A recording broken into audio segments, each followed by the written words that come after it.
I don't know, I butcher names all the time. From St. Paul, we locked him up.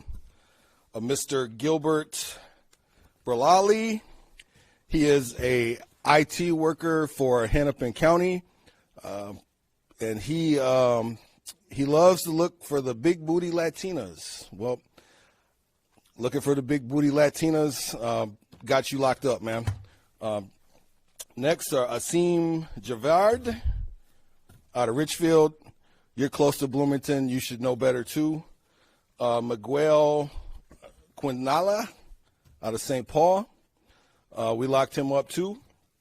Eugene Okari. Sorry, there's like 30 of these guys. Eugene Okari out of Brooklyn Park. We locked him up. Mr. Mark Kevin Johnson is formerly a man of the cloth. This is not his first go-around either. He was convicted of prostitution, or soliciting a prostitute in 2016, and I think he was arrested in 2007, so obviously he ain't learned his lesson either. Carlos Guzman, Minneapolis, we locked him up.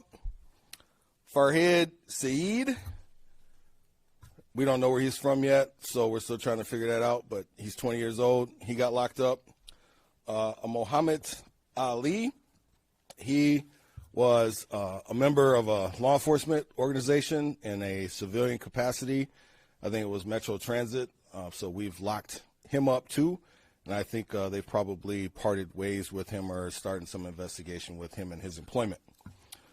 William Lima out of Brooklyn Center, we locked him up. And my man travels all the way up here from Florida, Delamine Beckman. He hails from Port St. Lucie. I know it's cold up here in Minnesota. You want to get warm, dude, but don't come to my city trying to pay for it. That's where he got locked up. Carnante Cannon, we locked him up, and he was concerned about the well-being of the sex worker due to the alleged size of his genitalia. Well, come on, man. Next, Samuel Nargan. Some of you may remember him. He was featured in a Star Tribune article in 2022 as a coffee, we call him the coffee man. He likes VIP coffee, and he does a lot with coffee. Well, we don't brew coffee in the jail, but we do give you a Jimmy Dean's breakfast sandwich. Mr. Brashad Johnson out of Maple Grove. This is the most disturbing arrest that we've had here. He is a backgrounder for ICE, Homeland Security, and federal agencies. So when you're getting your security clearance, this is one of the guys that does your backgrounds, which is kind of scary. So we locked him up, and I think if you're going to be, these people get access, they get a high security clearance, right? Because, again, for all the ICE agents, Homeland Security agents, and people getting security clearance, this is one of the people that does the backgrounds, and you come here trying to purchase sex. We locked him up. I don't think he's going to be passing a background check no time soon. Jonathan Flores, 26 years old, out of Minneapolis. We locked him up. Mr. Regali, out of Spring Lake Park. We locked him up. Mr. Lance, we locked him up. And when he got out of jail, he said that he might be calling the police to save him because his girlfriend was going to be pissed. That's normally what happens. These two guys, so both these two guys, they wanted to show up because one of them was a virgin, and their intent was to both of them have sex with the sex worker. So one of them was going to lose their virginity to that.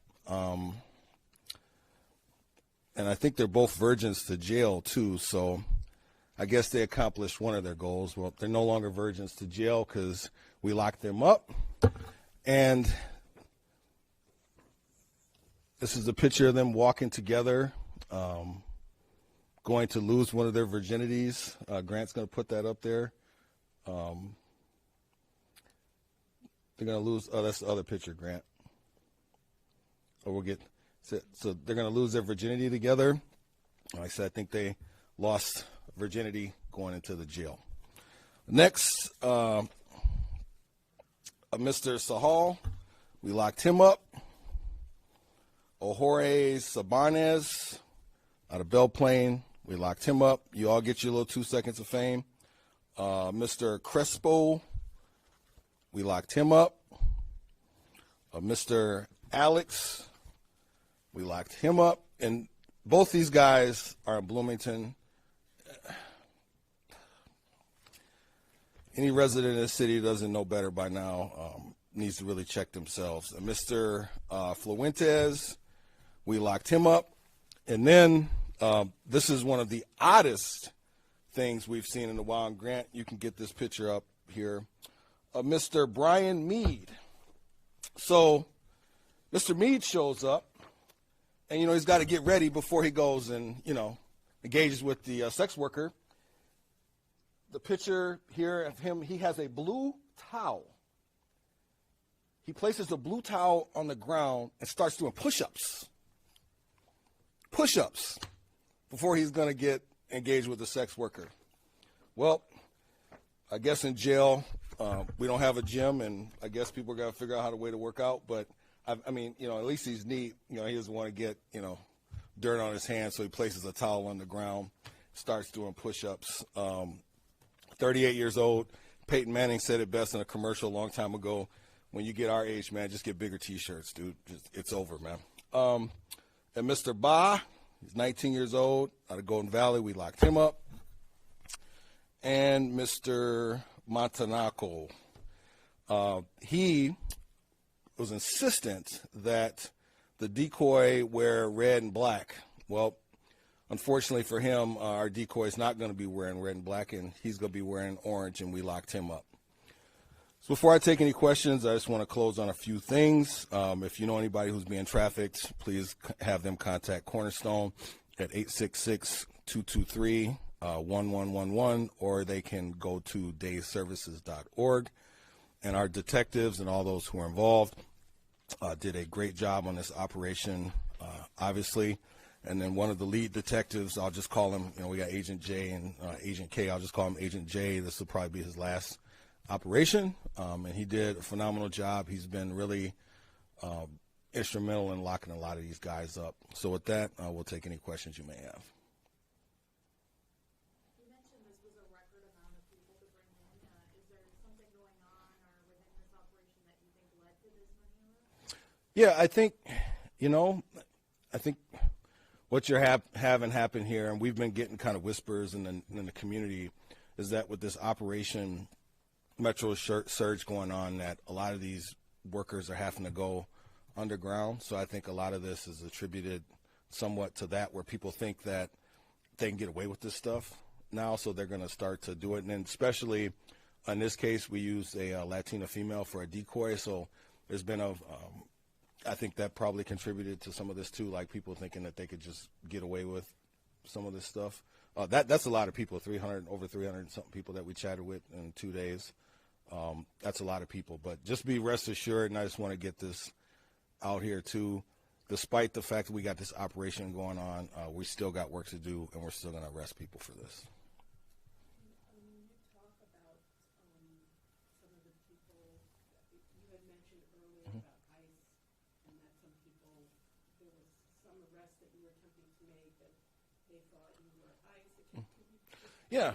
So obviously with everything going on in our community, the area where we had set up our operation, people kept putting on social media that there's a large law enforcement presence in this organization, in this area, and they're running these type of operations.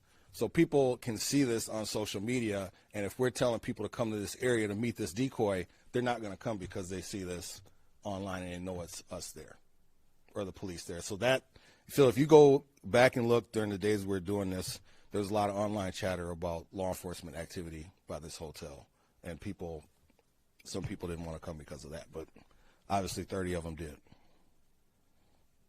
you did this month? Yes, this was last week. Yep.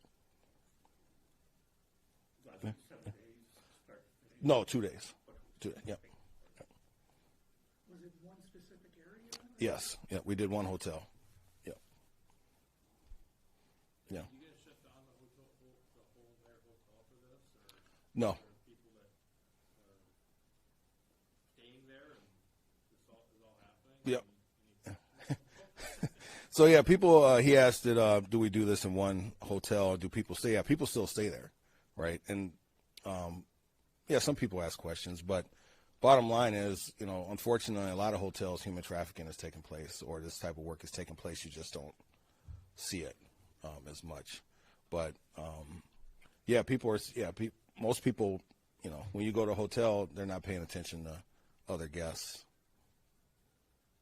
Are there frequented hotels where you're trying to work with staff and managers to stop something like this from happening, like regular hotspots, or is this something that police are setting up specific hotspots? We go wherever. We just pick a spot, because really what's happening again in Bloomington, we have over 50 hotels and 10,000 hotel rooms, and then it's more than that if you expand it to the 494 corridor. And so yeah, we will go wherever. And this is an issue for us in this state. And I know, like, the Epstein files came out, and it finally got revealed that he had flown some women out of Minnesota years ago to go over there. And I mean, that's one thing that we have to realize, is that even though you don't see it, if we were not conducting these operations, it'd be even more rampant than it is now.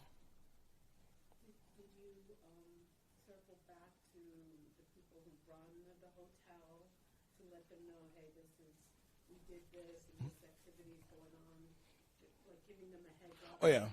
Yeah, when we do these in these hotels, these businesses partner with us, because they don't want this in their hotels either, right? So they know beforehand. Yeah, we're not going to just show up and crash somebody's hotel. Yeah, we don't do that. So. The individual with the ICE background, still in custody, or what? I'd have to check with that. Yeah, so right now it's probably just a gross misdemeanor, but I'm pretty sure they're going to be working on some employment issues with him. So basically his job is he does the backgrounds, right? So like for anybody who applies for a job that needs to get security clearance, he's one of the people that does that.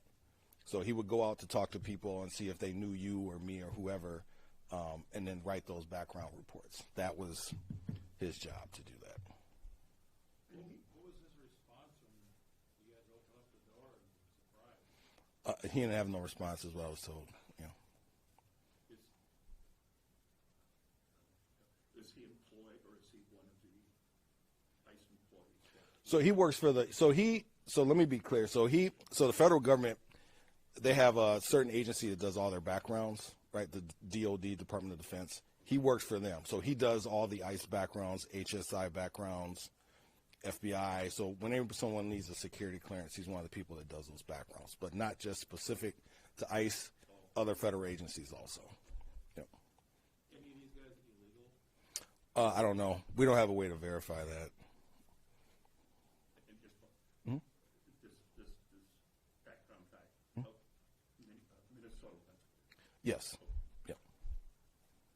You hoping this sends a message that, during a time like under Operation Metro Surge, that this isn't a time where, law enforcement is looking the other way and in other directions, but that you are focused on Yep. this operation and others? Yep. And I want people to understand that, because typically, again, we use the Latina female, right? So a lot of times, I believe that, people here are looking for easy targets, someone to victimize, right? So like right now, if you're in this country illegally and you're doing this type of work, what recourse do you have if someone was to abuse you, right? Are you going to call 911? More than likely, they're not going to do that.